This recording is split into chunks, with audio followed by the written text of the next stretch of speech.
نے قرآن حکیم میں ارشاد فرمایا کہ افحسبتم انما خلقناکم عبثا وانکم الینا لا ترجعون۔ فرمایا کیا تم یہ گمان کرتے ہو کہ ہم نے تمہیں بیکار پیدا کیا ہے، اور کیا تم یہ سمجھتے ہو کہ تمہیں پلٹ کر ہماری طرف نہیں آنا؟ اللہ تبارک و تعالیٰ نے جو چیز بھی پیدا کی، جہاں بھی پیدا کی، بڑی حکمتوں کے تقاضوں کے تحت پیدا کی۔ میں کسی شخص سے بیزار نہیں ہو سکتا، کیونکہ ایک ذرہ بھی تو بیکار نہیں ہو سکتا۔ اللہ نے ہر چیز کو کمال حسن کے ساتھ دنیا میں پیدا کیا، اور انسان تو اشرف المخلوقات ہے۔ یہ تو اللہ تعالیٰ کی تخلیق کا شاہکار ہے۔ اللہ تعالیٰ نے اسے بڑی رعنائیوں کے ساتھ، بڑی حکمتوں کے ساتھ، بڑے کرم کے ساتھ پیدا فرمایا۔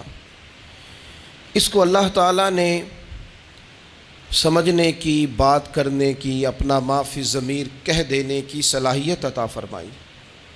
مالک نے اسے عقل، شعور دیا، اور جو بڑی طاقتور مخلوق نظر آتی ہیں ان کو اللہ تعالیٰ نے انسان کے قبضے میں دے دیا۔ کتنا بڑا ہاتھی ہوتا ہے لیکن ایک چھوٹا سا بچہ اسے لیے پھرتا ہے۔ کتنا بڑا اونٹ ہے، کتنی طاقت رکھتا ہے، لیکن ایک چھوٹا سا بچہ اس کے ناک میں نکیل ڈالتا ہے اور اسے لے کے گھومتا ہے۔ اللہ تبارک و تعالیٰ نے اسے اشرف المخلوقات بنایا ہے۔ اتنے اتنے بڑے جہاز ایک انسان کے قبضے میں دے دیے ہیں۔ وہ جب چاہتا ہے جہاز اڑتا ہے، جب چاہتا ہے اسے زمین پہ اتار لیتا ہے۔ اللہ کی دی ہوئی طاقت سے ملکوں کو سر کرنا، بڑی بڑی ٹیکنالوجی کو ایجاد کرنا خدا نے اپنی توفیق سے اسے عطا کیا۔ اور پھر اگر وہ مسلمان ہے، پھر اگر وہ حضور کا غلام ہے، تو پھر تو فرمایا کنتم خیر امت اخرجت للناس، انسان ساری مخلوق میں افضل ہیں، اور میرے محبوب کا کلمہ پڑھنے والے سارے انسانوں میں سب سے افضل ہیں۔ ان کو اللہ نے اور زیادہ فضیلتوں سے، برکتوں سے مالا مال کیا۔ یہ وہ مخلوق ہے، یہ وہ لوگ ہیں، یہ وہ امت ہے کہ جو صرف ارادہ کرتی ہے نیکی کا، کرتی نہیں، ارادہ کرتی ہے تو اللہ نیکی کرنے کا اجر عطا فرما بھی دیتا ہے۔ یہ ابھی پلان کرتی ہے کہ میں یہ کام کروں گا تو رب اس کا ثواب شروع بھی فرما دیتا ہے، لیکن پتہ نہیں کیا ہو گیا ہے لوگوں کو، نیکی کے ارادے کرنے ہی چھوڑتے جا رہے ہیں، نیکی کی منصوبہ بندی کرنی ہی چھوڑ دی ہے، خیر کے لیے پلان کرنا ہی چھوڑ دیا ہے۔ بہت سارا وقت بیکار گزرتا ہے، بہت سارا وقت چوراہے پہ گزر گیا، بہت سارا وقت گپوں میں گزر گیا، عمرے دراز مانگ کے لائے تھے 4 دن، 2 آرزو میں کٹ گئے، 2 انتظار میں۔ ایک ڈھیر سارا طبقہ ہے جس سے پوچھتے ہیں کیا کر رہے ہو، تو کہتے ہیں بس کچھ بھی نہیں، ٹائم پاس کر رہا ہوں۔ تو میں کہتا ہوں یار اتنا فالتو ٹائم کہاں سے آیا جسے پاس کرنا پڑا؟ میں بور ہو رہا ہوں، تو میں کہتا ہوں بور ہونے کے لیے وقت کہاں سے لیا آپ نے؟ آپ تو مسلمان ہیں، آپ کا تو وقت شریعت نے بڑا قیمتی کر دیا ہے۔ آپ تو 1 منٹ میں 3 بار سورہ اخلاص پڑھ سکتے ہیں۔ آپ کو تو ذرا سا وقت ملے تو آپ جا کے 2 رکعت نماز کی نیت باندھ سکتے ہیں۔ آپ کو تو تھوڑا سا وقت ملے تو آپ کے تو نبی پاک علیہ السلام نے یہاں تک ہماری تربیت کر دی، ہمارے حضور فرمانے لگے تم کانٹا اٹھا سکتے ہو نا گلی سے، تو وہی اٹھا دینا، اس پر بھی رب صدقے کا ثواب عطا کرے گا۔ تو یہاں تو کانٹوں سے بھری ہوئی گلیاں ہیں۔ میرے نبی پاک نے تو فرمایا تھا کسی مومن کو بس خوش کر دینا، وہ چاہے لمحے کے لیے ہی ہو، اس کے دل میں راحت ڈال دینا، اسے تسلی دے دینا، روتے ہوئے آنکھ آنسو پونچھ دینا، اس کو کہہ دینا میں تیرے ساتھ ہوں۔ فرمایا مومن کے دل میں تم نے خوشی داخل کر دی تو 60 سال نفل پڑھنے سے اللہ تمہیں زیادہ ثواب عطا کر دے گا۔ تو یہ فارغ بیٹھنے کا وقت کہاں سے آیا؟ یہ بور ہونے کا ٹائم کہاں سے آیا؟ ہم نے اپنے آپ کو بیکار کر لیا ہے، اور رب نے نہیں بیکار پیدا کیا، ہم نے بیکار کر لیا۔ ہم نے اپنے آپ کو زنگ لگا لیا۔ ملت کا وہ جوان جس کو چاہیے تھا کہ وہ خاندان کے 20، 50، 60 لوگوں کو لے کر چلتا، کفالت کرتا، نمائندگی کرتا، آگے بڑھ کے کہتا میں ہوں نا، گھبرانا نا، وہ نوجوان خود دکھ سناتا ہے رو رو کے، وہ مجبوریاں سناتا ہے، وہ کچی کچی باتیں کرتا ہے، وہ کہتا ہے مجھے کالا جادو ہو گیا ہے، وہ کہتا ہے فلانے کی نظر لگ گئی ہے، وہ کہتا ہے چچا نے آگے نہیں جانے دیا، وہ کہتا ہے میں ابا جی نے صحیح تقسیم نہیں کی تو میں پیچھے رہ گیا۔ اتنی کمزور بات کرے گا، اور وہ مسلمان اپنی صلاحیت کو پہچانے۔ حضرت سعدی شیرازی کے پاس ایک شخص نے بیٹھ کے اپنے دوستوں کی غلطیاں گنوانی شروع کر دی، ان میں یہ بھی غلطی ہے، یہ بھی غلطی ہے، یہ بھی غلطی ہے، یہ بھی غلطی ہے، یہ بھی غلطی ہے۔ تو حضرت سعدی ہنس پڑے، فرمانے لگے اور یاد رکھ تیرے سجن بڑے ہی برے ہیں، پر پانی بڑا بھی گندا ہو نا تو آگ بجھانے کے کام پھر بھی آ جایا کرتا ہے۔ وہ کوئی تو خوبی ان میں تلاش کر لینا، پانی بڑا بھی گدلا ہو تو آگ تو بجھاتا ہے کہ نہیں بجھاتا۔ ہمارا یہ مزاج بن گیا ہے کہ ہم اپنی صلاحیتوں سے کام ہی نہیں لیتے، ہمیں پتہ ہی نہیں ہم کیا کر سکتے ہیں۔ میرے رسول پاک صلی اللہ علیہ وسلم کا کمال یہ ہے کہ حضور نہ انسان کی صلاحیتیں اجاگر کر دیتے، محبوب اجاگر کر دیتے، حضور اندر جذبہ پیدا کر دیتے۔ اس طرح کا وہ اقبال کہتے ہیں کہ تمہارا وقت کا امام وہ نہیں ہوتا جو تمہیں کہے حالات بڑے خراب ہیں، اس قوم کا کچھ بھی نہیں ہو سکتا، اس ملک کا کچھ بھی نہیں ہو سکتا، فلانا ادارہ بھی خراب ہو گیا، فلانا بندہ بھی کرپٹ ہو گیا، فلانا بھی دنیا دار ہو گیا، پیر بھی خراب ہو گئے، مولوی بھی خراب ہو گئے، سیاستدان بھی خراب ہو گئے، اور بیوروکریٹس بھی خراب ہو گئے، اور تاجر بھی خراب ہو گئے، اور فلانی برادری یہ ظلم کرتی، فلانا قبیلہ یہ ظلم کرتا ہے، فلانے شہر کے لوگ، اسی چکر میں صرف مایوسیاں پھیلانی ہیں، کبھی خیر کی بات ہی نہیں کرنی۔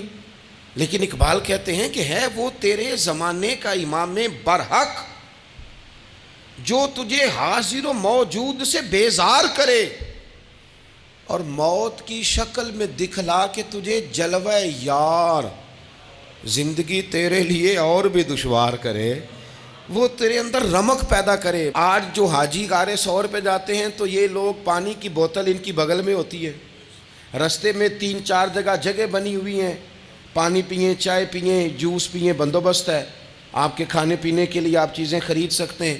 اوپر جائیں تو وہاں بھی سارا کچھ بیٹھنے کا بہترین اہتمام ہے۔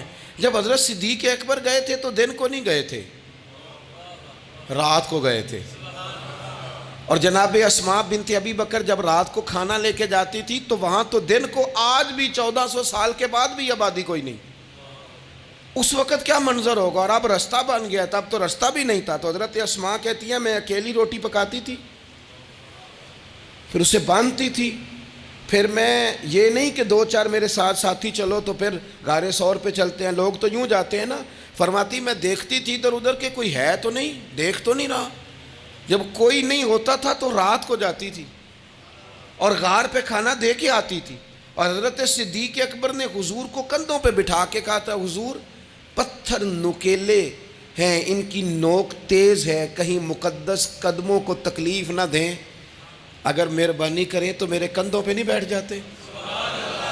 حضور حضرت صدیق اکبر کے کندھوں پہ بیٹھ گئے۔ درویش کہنے لگے پباں پہاڑ قدم نہیں جے لاؤندا تے سور پہاڑ تے چڑھیا جاندا، او پیا جاندا جے یار نبی دا، اے اصلی دلدار نبی دا، او پیا جاندا جے یار نبی دا، اے اصلی دلدار۔ اپنے اندر جذبہ پیدا کرے، ہم کچھ کر سکتے ہیں۔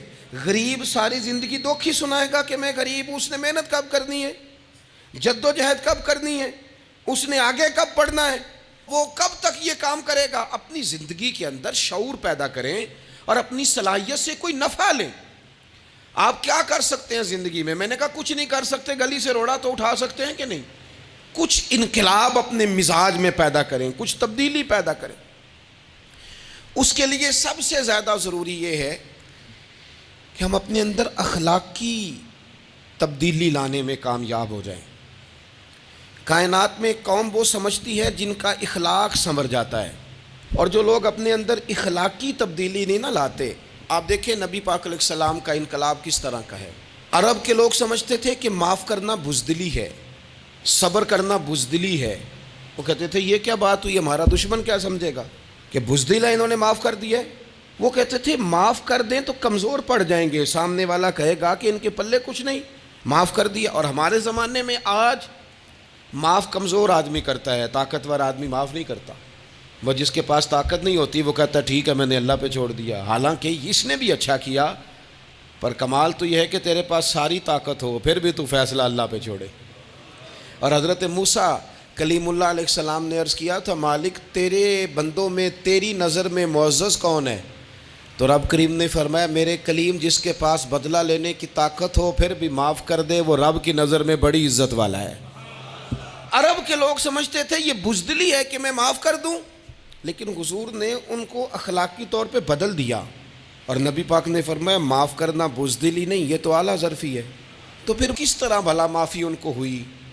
فتح مکہ کے دن حضور نے اس طرح نہیں معاف کیا کہ پہلے ہمارے ہاں بھی لوگ معاف کرتے ہیں تو ہم پتہ کس طرح معاف کرتے ہیں، پہلے ساری اس کی زیادتیاں گنواتے ہیں۔ پتہ ہے نا تو نے اس وقت کیا کہا تھا، یاد ہے نا تو بڑی ڈینگے مارتا تھا، یاد ہے نا تو بڑی بڑکے مارتا تھا۔ عرب کے لوگ سارے سامنے کھڑے ہیں، پتہ کون کون ہیں؟ اکرمہ بن ابو جہل آخری دن تک لڑے، ابو سفیان آخری دن تک لڑے، سارے لوگ سامنے کھڑے، کچھ بھاگ گئے ہیں جان بچا رہے ہیں۔ حضور نے کیا فرمایا؟ فرمایا پتہ تمہارے ساتھ آج سلوک کیا کرنا ہے؟ یا رسول اللہ بتائیے۔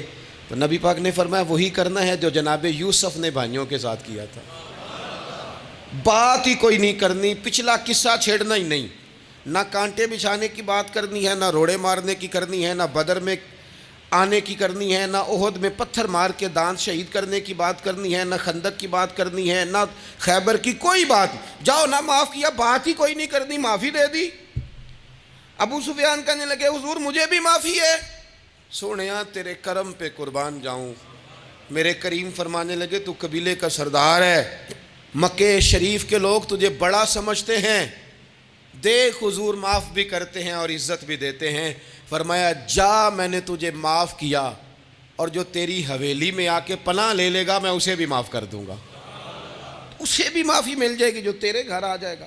اب تبدیلی آ گئی، وہ جو اندر کفر تھا وہ ٹوٹ گیا، انقلاب آ گیا۔ یہی ابو سفیان جو کل تک مخالفت میں لڑتے تھے پھر یہ حضور کے ساتھ جنگوں میں جاتے۔